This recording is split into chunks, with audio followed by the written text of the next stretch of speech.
കോഴിക്കോട് കൊല്ലങ്ങൾ റോഡിൽ താമരശ്ശേരി ചുങ്കത്ത് അതിരൂക്ഷമായ ഗതാഗതക്കുരുക്ക് തുടരുന്നു.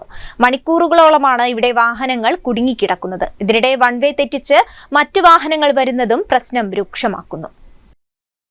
ദേശീയപാത 766 കോഴിക്കോട് കൊല്ലങ്ങൾ റോഡിലാണ് ഗതാഗതക്കുരുക്ക് രൂക്ഷമായി തുടരുന്നത്. താമരശ്ശേരി ചുങ്കത്ത് മണിക്കൂറുകളോളം വാഹനങ്ങൾ കുടുങ്ങിക്കിടക്കുന്നത് പതിവ് കാഴ്ചയാവുകയാണ്.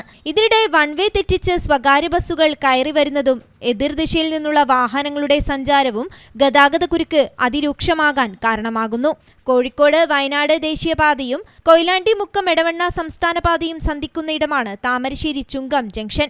ട്രാഫിക് നിയന്ത്രിക്കാൻ 3 ഹോംഗാർഡുകളുണ്ടെങ്കിലും ഇതെല്ലാം അപ്രാപ്യമാണെന്നാണ് നാട്ടുകാർ പറയുന്നത്.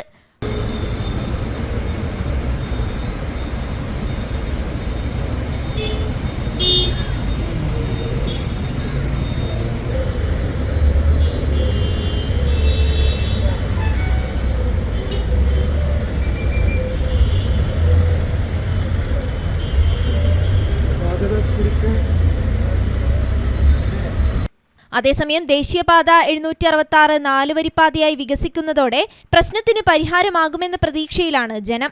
കോഴിക്കോട് മുതൽ കൊല്ലങ്ങൾ വരെയുള്ള പാതയുടെ കേരളത്തിലെ റോഡ് വികസനത്തിനാണ് കളമൊരുങ്ങുന്നത്. മലാപ്പറമ്പ്, അടിവാരം, ലക്കിടി, മൂലങ്കാവ് പാതകൾ 4 വരിയാകുന്നതിനുള്ള പദ്ധതി രേഖയാണ് തയ്യാറാകുന്നത്. ഈ പാത 4 വരിയാകുന്നതോടെ വയനാട് വഴിയുള്ള ടൂറിസത്തിന് വൻ കുതിപ്പായി മാറും. മൈസൂരു വിമാനത്താവളത്തിലേക്കുള്ള യാത്രയും ഊട്ടി, ബാംഗ്ലൂരു, വയനാട് എന്നിവയെയും ബന്ധപ്പെടുത്തിക്കൊണ്ടുള്ള വിനോദസഞ്ചാരത്തിനും പുത്തനുണർവാകും ഈ 4 വരി പാതയിലൂടെ ലഭിക്കുക. പാതാ വികസനത്തിന്റെ സർവേ നടപടികൾ ഇതിനോടകം പൂർത്തിയാക്കിയിട്ടുണ്ട്. പുതുതായി നിർമ്മിച്ച കെട്ടിടങ്ങൾ, നിവർത്തേണ്ട വളവുകൾ എന്നിവയുടെ കണക്കെടുപ്പാണ് ഇനി ബാക്കിയുള്ളത്. News bureau, Thamarassery.